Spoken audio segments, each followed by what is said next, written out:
نحمده ونصلي ونسلم على رسوله الكريم أما بعد بسم الله الرحمن الرحيم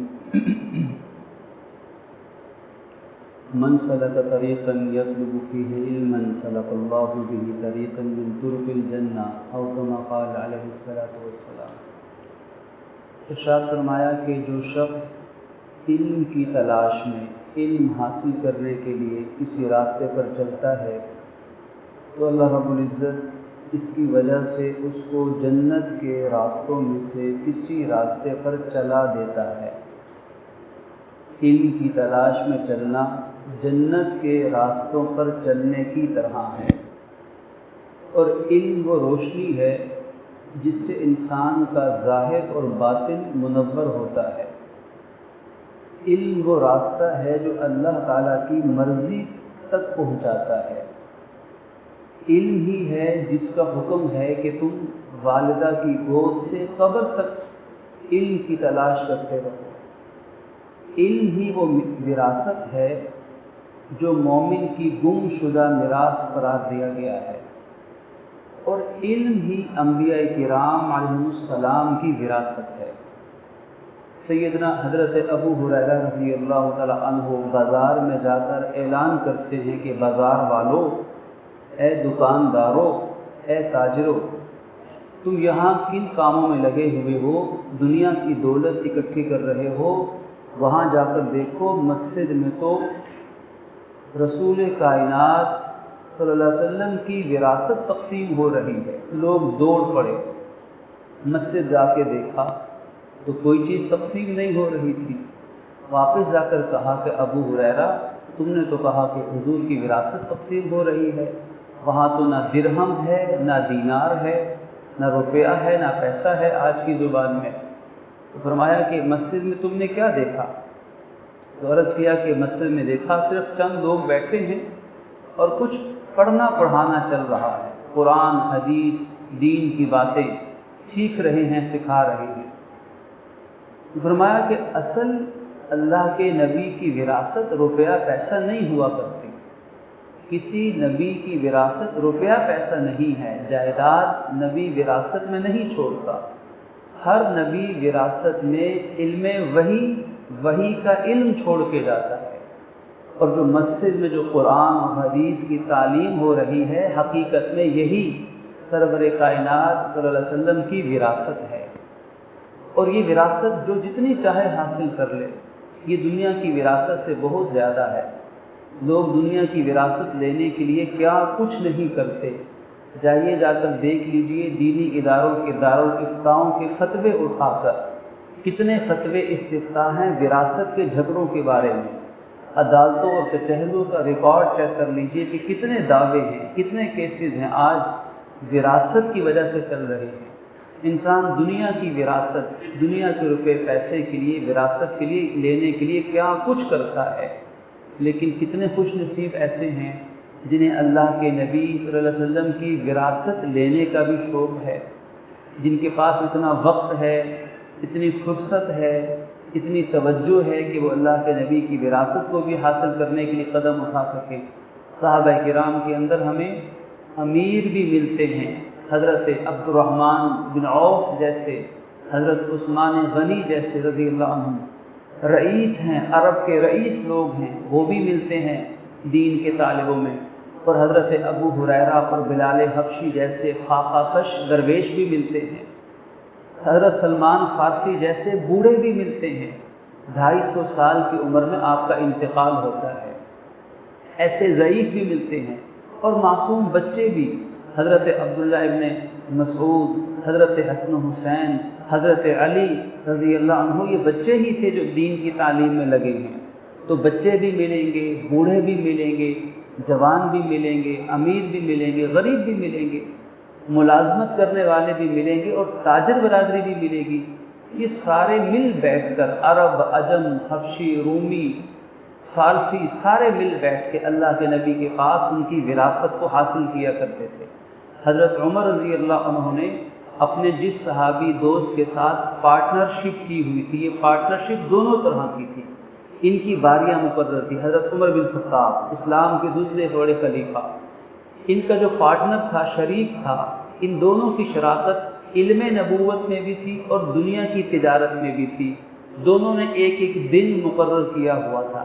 ایک دن حضرت عمر فاروق تجارت کرتے اور نفع دونوں آپس میں بانٹ لیتے، تقسیم کر لیتے، اور اس دوسرے دن ان کا بھائی حضور کی خدمت میں حاضر ہوتا، وہ جو وہاں دین کی تعلیم حاصل کرتا حضرت عمر فاروق کو آ کر بتا دیتا۔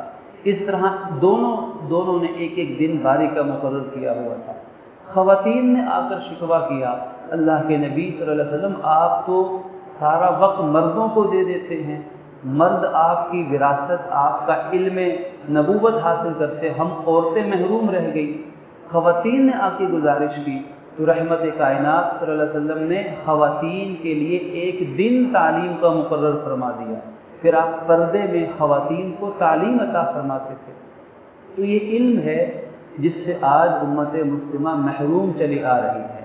تو خاص طور پر دینی علم ہے، قرآن کا علم، حدیث کا علم، مسائل دینیہ کا علم۔ تو ہمیں چاہیے کہ ہم اس ماہ رمضان کی برکت سے اپنی زندگی کا ایک ایسا شیڈیول بنائیں کہ دین کا علم حاصل ہوتا رہے۔ یہ علم کتنا ضروری ہے اس کا اندازہ ایک بات سے ہم لگا سکتے ہیں۔ تو قرآن مجید میں اللہ پاک نے اپنے آخری نبی صلی اللہ علیہ وسلم کو حکم دیا کہ اے نبی جی آپ دعا کریں ربی زدنی علما، اے میرے رب مجھے اور میرے علم میں اور اضافہ فرما۔ حالانکہ آپ کا علم کتنا ہے کہ اللہ نے قرآن آپ پر اتارا، 1.25 لاکھ نبیوں کو جو علم غیب عطا فرمایا، جو وحی کا علم دیا، اس سارے کا خلاصہ اپنے آخری حبیب کو عطا فرمایا۔ اس وسیع ترین علم کے باوجود بھی اللہ کے نبی دعا کرتے ہیں یا اللہ میرے علم میں اضافہ فرما۔ لیکن آپ کا امتی ہو اور کہے کہ بس میں نے تو پرائمری پاس کر لی ہے، اب کوئی کاروبار کروں گا، میں نے تو مڈل کر لیا ہے، بس میں نے تو میٹرک کر لیا ہے، اس سے آگے کون جاتا ہے، بس میں نے تو گریجویشن کر لی ہے، ماسٹر کر لیا، بس میں نے تو قرآن بس قاعدہ پڑھ لیا، 30واں پارہ میں پڑھ لیتا ہوں، مجھے 4 دعائیں اور 2 کلمے آتے ہیں۔ کیا مسلمان امتی کے لیے اپنے نبی کی سیرت کے اتباع کا یہی سبق ہے کہ نبی تو قاب قوسین کے مالک، معراج کے مالک، قرآن آپ کے سینے پر اترا، اللہ نے سارے علوم نبوت آپ کے نشاور کر دیے، پھر بھی آپ کہتے ہیں کہ یا اللہ مجھے اور علم عطا فرمائیے، ساری زندگی یہ دعا مانگی ہے۔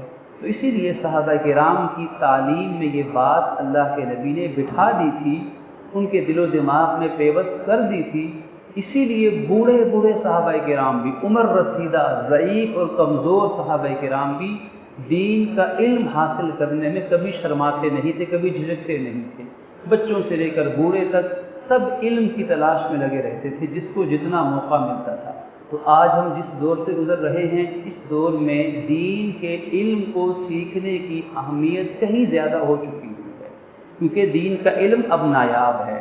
اب مساجد کے اندر بھی بس چل چلاؤ کا کام ہے، آئے نماز پڑھے اور چلے گئے، حالانکہ مسجد دین کے علم کا مرکز اور محور ہونی چاہیے۔ ہر مسجد سے دین کے علم کے چشمے پھوٹنے چاہیے۔ مسجد کبھی بھی اسلامی تاریخ میں صرف 5 نمازوں کے لیے نہیں بنائی گئی۔ ہم مسجد نبوی کو دیکھ لیں، مسجد حرام کو دیکھ لیں، پوری اسلامی تاریخ میں ہمیشہ مسجد بنیادی عمل 5 فرائض نمازیں ہیں، لیکن اس کے ساتھ ساتھ دوسرا بنیادی عمل عبادت کے ساتھ وہ تعلیم کا عمل تھا۔ اللہ کے نبی مسجد میں تعلیم دیتے تھے، ساری امت آپ سے تعلیم لیتی تھی۔ تو تعلیم کا بندوبست ہونا چاہیے، مردوں کے لیے بھی اور خواتین کے لیے بھی اور بچوں کے لیے بھی، اور پھر طلبہ برادری ہیں، اسکول کالج یونیورسٹی کے طلبہ ہیں، ان کے لیے تعلیم کا بندوبست ان کی چھٹیوں کے ایام میں ہو سکتا ہے۔ تجارت پیشہ، ملازمت پیشہ افراد ہیں، ان کے لیے تعلیم کا بندوبست ایوننگ ٹائم میں رات 8، 9، 10 بجے ہو سکتا ہے۔ ہم اس دور سے گزر رہے ہیں کہ دین کا علم سیکھنے کے لیے سب سے بنیادی طریقہ تو یہ ہے کہ پورے عالم کا کورس جو 8 سال کا ہوتا ہے، جو 8 سال نہیں لگا سکتا، علماء نے 3 اور 4 سال کا نصاب اس کو تقسیم کر دیا کہ 4 سال میں جو گریجویشن کیے ہوئے حضرات ہوں، تعلیم یافتہ ہوں، جدید تعلیم یافتہ، وہ 4 سال میں 8 سال کا نصاب پڑھ لیتے ہیں۔ اور بہت سارے ایسے دینی ادارے ہیں جہاں روز کے 2 گھنٹے چاہیے، 8 سے 10 یا 7 سے 9 جو اپنی آسانی کے مطابق روز کے 2 گھنٹے ہفتے میں 4 دن پڑھائی 4 سال لگا کر وہ عالم کا کورس کر جاتے ہیں۔ ایسے بہت سارے ڈاکٹر حضرات ہیں، انجینئرز ہیں، بہت سارے کاروباری حضرات ہیں کہ وہ روز کے 2 گھنٹے اور صرف 4 دن 4 سال میں عالم کا کورس مکمل ہے۔ تو یہ بھی نہ ہو سکے تو کم از کم 1 سال کا کورس کر لیا جائے، 1 سال میں دین کا بنیادی علم حاصل کر لیا جائے، 24 گھنٹے کی زندگی کے بارے میں دین کے احکامات کو جان لیا جائے، قرآن پاک کی تجوید ٹھیک کر لی جائے، کچھ عربی گرامر سمجھ لی جائے، قرآن کے مخصوص حصوں کا ترجمہ، کچھ احادیث کو زبانی یاد کر لیا، اور یہ سب چیزیں کسی ماہر استاد، ماہر دیندار، باعمل عالم کی نگرانی میں کر لی جائے۔ اور اگر یہ بھی نہ ہو سکے تو سب سے آخری درجہ ہے کہ علماء نے دینی کتب کا ایک نصاب طے کیا ہے جو اردو زبان میں، انگلش زبان میں، ہر زبان میں مل سکتا ہے۔ تو کسی اچھے عالم کا سلیبس طے شدہ اس دینی نصاب کو 8-10 کتابیں اپنے طور پر پڑھ لی جائیں، جہاں بات سمجھنا آئے تو علماء سے رہنمائی لے لی جائے۔ تو یہ ہے اصل طریقہ دین کا علم حاصل کرنے کا۔ اگر ماں باپ اور بڑے دین کا علم سیکھیں گے تو دین آگے نسلوں میں جاری ہوگا۔ ہمارے بڑوں نے دین سیکھا ہے تو آج ہم تک دین پہنچا ہے۔ ایک زمانہ تھا کہ جو تعلیم آج مساجد کے اندر بھی نہیں دی جاتی، یہ ساری تعلیم ایک بچہ اپنی والدہ کی گود میں حاصل کرتا تھا۔ گھروں کے اندر بہشتی زیور کی تعلیم کا عام رواج تھا کہ ساری مسلمان بیٹیاں شادی سے پہلے بہشتی زیور پڑھ چکی ہوتی تھی، سارے مسائل کا علم حاصل کر چکی ہوتی تھی۔ لیکن آج بہشتی زیور کا نام پوچھیں تو کتنی بیٹیاں ایسی ہیں جن کو بہشتی زیور کا نام بھی آتا ہوگا، کتنے بیٹے ایسے ہیں جن کو تعلیم الاسلام کی بنیادی کتاب جو گھروں میں پڑھا دی جاتی تھی، جس میں سارے دین کے بنیادی مسائل سب سکھا دیے جاتے تھے، نہ کتاب تعلیم الاسلام کا نام اور نہ بہشتی زیور کا نام۔ تو اس لیے فکر کرنے کی ضرورت ہے۔ فکر کس نے کرنی ہے؟ فکر آپ جیسے حضرات نے کرنی ہے جن کے دل میں دین کی محبت ہے، جنہیں اللہ نے توفیق دی ہے وقت نکالنے کی۔ یہ رمضان کے مہینے کے اندر جو آپ سے بات چیت ہوتی رہتی ہے، اس بات چیت کی وجہ کوئی صرف تقریر کا شوق نہیں ہے اور نہ ہی کوئی ایسی علمی صلاحیت ہے کہ جس کو ظاہر کرنا مقصد ہو، صرف ایک درد ہے، ایک گزارش ہے کہ اپنے وقت کو ہم نکالیں، رمضان کے بعد بھی نکالیں۔ آخری عشرے میں بہت سے لوگ اعتکاف کرتے ہیں، نسلی اعتکاف کیا جا سکتا ہے۔ اس نسلی اعتکاف کے اندر دین کی تعلیم کے سیکھنے سکھانے کے حلقے بنائے جا سکتے ہیں۔ اپنے گھروں کے اندر ہم اپنے گھروں کے اندر بڑی آسان کتابیں ہیں، گھروں میں اپنی فیملیز کو، اپنے اہل خانہ کو بٹھا کر دین کی تعلیم کے روزانہ 10 منٹ مقرر کر لیں۔ 10 منٹ بیٹھ کے دین کی تعلیم سیکھنا، گھر والے بیٹھ کے اگر روز کریں گے، ہم تصور کریں کہ کتنا اچھا گھر کا دینی ماحول پیدا ہوگا۔